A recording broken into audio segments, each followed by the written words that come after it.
Oduu teenya jalqabaatiin. Pirezidaantii naannoo Oromiyaa obbo Shimallis Abdiisaa gaaffii BBC'n gaafateef deebii laachuu diduun dhaga'ame. Pirezidaantii mootummaa naannoo Oromiyaa haala nageenyaa Oromiyaa keessa jiru ilaalchisuun gaaffiiwwan ciccimoo BBC irraa isaaniif dhiyaateef deebii kennuu didanii jedhame. Pirezidaantichaaf gaaffiilee akkamtu dhiyaate, akkasumas ammoo gaaffiin kun yoom pirezidaantichaaf dhiyaate ejjeme maddeen dhimmichatti dhiyeenya qabanirraa odeeffannoo bal'aa argateera. Guutuu isaa isin biraan geenya. Oduu itti aanuun abbaa amantaa ministeera muummee Abiyyi irratti ajjeechaa labsan manni murtii hidhaa waggaa 6 akka adabamu murteesse. Abuna Luqaas ji'oota dura ministeerri muummee akka ajjeefamuuf ifatti lallaban manni murtii arra murteedhumaa kenneeti jira. Gabaasa bal'aa isaas ni dhageessu. Oduudhumaa wal fakkaatuun yakkamaan haala suukanneessaan haadha isaa ajjeese adabbiin du'aa itti murtaa'e. Yakkamaan kun eessatti haadha isaa ajjeese, akkamiin ammoo adabbiin du'aa itti murteeffame, guutuu gabaasa kanaas ni dhageessu. Oduu xumuraatiin aanga'oonni nageenyaa kan mootummaa Eertiraa amantoota wangeelaa biyyattii keessatti argaman manarraa guuruun hidhaatti guuraa jiru jedhame.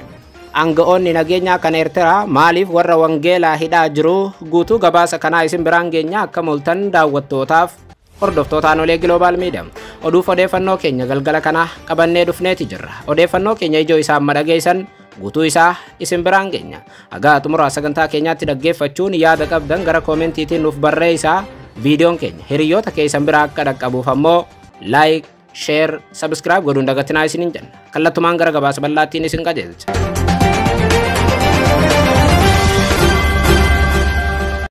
Oduu teenya jalqabaatiin. Pirezidaantii naannoo Oromiyaa obbo Shimallis Abdiisaa gaaffii BBC'n gaafateef deebii laachuu diduun dhaga'ame.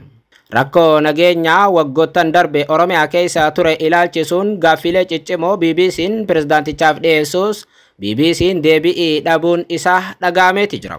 Rakkoo nageenyaa Oromiyaa keessatti waggoottan 6 darbe tureen qe'een Oromoo diigamuu addunyaatu quba qaba. Waraana gaggeeffamaa jiru keessatti waggoota 6 darbe hirmaachaa kan jiran dargaggoonni Oromoo hedduun ebla irraa jalqabee galaa akka jiran mootummaan gama isaatiin ibsaa tureeti jira. Waamicha nagaa mootummaa fi qaamoleen hawaasaa taasisan fudhachuun karaa nagaan harka kan kennatan miseensonni abaawshanii gochi gaarichi raawwachaa ture qabsoo osoo hin taane uummata miidhuu ta'uu hubanne dhugaan nuuf galtee nagaan harka kennannee jedhan. Inni biraa ammoo waraana qaamota lamaan gidduutti waggoottan 6 darbee tureen namoonni nagaa hedduun ajjeefamaniiti jiru. Dhimma kanarratti xiyyeeffachuun ji'a eblaa keessa BBC'n gaaffiilee 2 waajjira pirezidaantii naannoo Oromiyaatii fi aangoota olaanoodhaaf dhiyeessuu AGM maddeen dhimmicha beekan irraa odeeffateeti jira. Gaaffiileen kunis inni jalqabaa hidhattoota waraana bilisummaa Oromoo galaa jiran kan mootummaa naannoo Oromiyaa jedhu kun hireen isaanii erga galanii booda maal ta'a kan jedhuu fi lammaffaa irratti ajjeechaa qaamota nageenyaatiin namoota nagaa irratti Oromiyaa keessatti raawwatamaa jiru mootummaan maal ja'a kan jedhu irratti BBC'n aanga'oota kanaaf gaaffii dhiyeessuu AGM odeeffateera. Haa ta'u malee gaaffii BBC'n ji'a eblaa keessa mootummaa naannoo Oromiyaatiif dhiyeesse kun osoo deebii tokko hin argatin hafee jira jedhu maddeen AGM'tti himan. Akka maddeen dhimmicha beekan AGM'tti himanitti yoo ta'e BBC'n gabaasa bal'aa hojjechuuf aangoota olaanoo naannoo Oromiyaatiif gaaffii dhiyeesse. Ta'us garuu gaaffiin BBC bishaan dhugeeti jira. Pirezidaantii naannoo Oromiyaa erga gaaffiin kun isaaniif dhiyaate yeroo 2 ergaa nagaa gama miidiyaa hawaasaa isaaniitiin dabarsaniin Oromiyaa keessatti ummanni nagaa qaamota waraana gaggeessaa jiraniin ajjeefamaa jiraachuu ragaa ba'aniiru. Oromiyaatti nageenyi akka bu'uuf mariin barbaachisaa akka ta'e ammoo pirezidaantichi deddeebiin barreessaniiti jiru.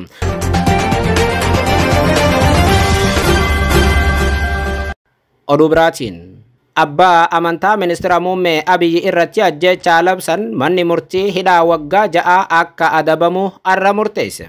Ji'oota dura ministeera muummee Abiyyi namni ajjeesu akkamiin dhabame jechuun mana amantaa keessa dhaabbachuun lallabaa kan turan Abuna Luqaas arra manni murtii murtee dabarseen hidhaa waggaa 6 akka adabamu murtee kaa'eeti jira. Miseensa qulqulluu Sinodoosii mana Kiristaana Ortodoksii Tawaahidoo Itoophiyaa kan ta'e Abuna Luqaas mana amantaa keessatti nagaa lallabuu osoo qabu tokkummaa biyyattii faa lallabuu osoo qabu kana cinaatti dhiisee muddee 19 bara 2016 Teeksaasitti mana amantaa keessa dhaabbachuun bakka taaboonni jirutti jechoota kakaasuutii fi biyya diiguu irratti hirmaachuu manni murtii har'a yoo murtee dabarsuu kaaseeti jira.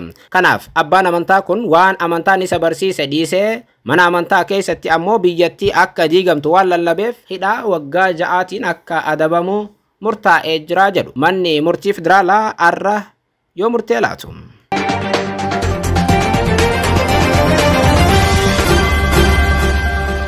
Oduudhuma wal fakkaatuun yakkamaa haala suukanneessaan haadha isaa ajjeese adabbiin du'aa itti murtaa'e.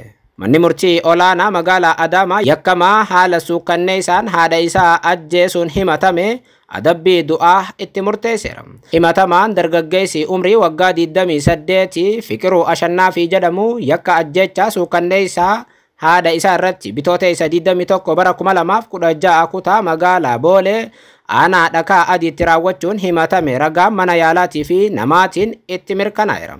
Haaluma kanaan manni murtii olaanaa magaalaa Adaamaa dhaddacha har'a ooleen seera yakkaa ajjechaa cimaa raawwachuun yakkamaa ta'uu isaa mirkaneesseera. Kanaafis ammoo manni murtichaa gulantaa 39 jalatti adabbii du'aa himatamicha irratti murteesseeti jira. Itoophiyaa keessatti manni murtii adabbii du'aa yoo murteessu kun kan jalqabaa ta'uu baatus akka carraachi dhaga'ama. Ta'us garuu akka heera Itoophiyaatti nama tokko manni murtii du'a itti murteessee ajjeefamuudhaaf kan mallatteessuun dirqamni irra jiraatu pirezidaantii biyyattiiti. Itoophiyaa keessatti keessumaa naannoo Oromiyaa keessatti waggoota 3 darbe kan wantoonni gaddisiisoon hedduun dhaga'amaniiru.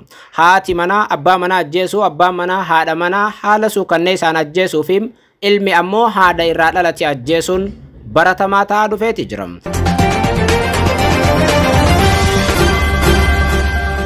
Oduu biraatiin guyyaa jala bultii ayyaana Iidal Adhaa qorumsa kennuuf murteessuun walqixxummaa amantaa mormuu fi barattoota musliimaa miidhuudha jedhe manni maree dhimma islaamummaa naannoo kibbaa ibsa baaseen. Manni maree dhimmoota islaamummaa naannoo kibba Itoophiyaa naannichatti guyyaa jala bultii ayyaana Iidal Adhaatiin qorumsi ministirii akka kennamu naannoon gochuun sirrii akka hin taanee fi qabxiin barattoota musliimaa akka gadi bu'u kan godhudha jechuun biiroo barnoota naannichaatiif xalayaa katabeen ibseeti jira.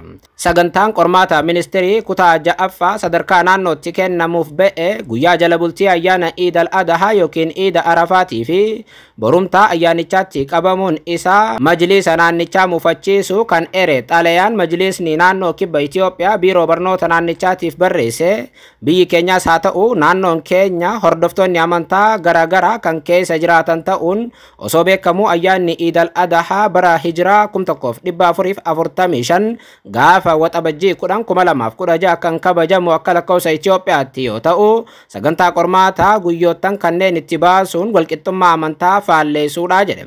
Darbee amantaa islaamaa dhiibuuf waan karoorfamedha jedheera manni maree dhimmoota islaamummaa naannoo kibba Itoophiyaa. Adeemsi kun qabxii barattoota musliimaa irratti dhiibbaa uumuuf kan karoorfatee fi darbee ammoo naannicha kan miidhuudha jedha. Xalayaan majlisni kun biiroo barnoota naannichaatiif barreesse. Kana waan ta'eef qaamni dhimmi ilaallatu hatattamaan sagantaa qabame irratti jijjiirama akka godhu hubachiisuu barbaannaa jechuun biiroo barnoota naannoo kibba Itoophiyaatiif manni maree dhimmoota islaamummaa naannoo kibba Itoophiyaa beeksiseeti jira.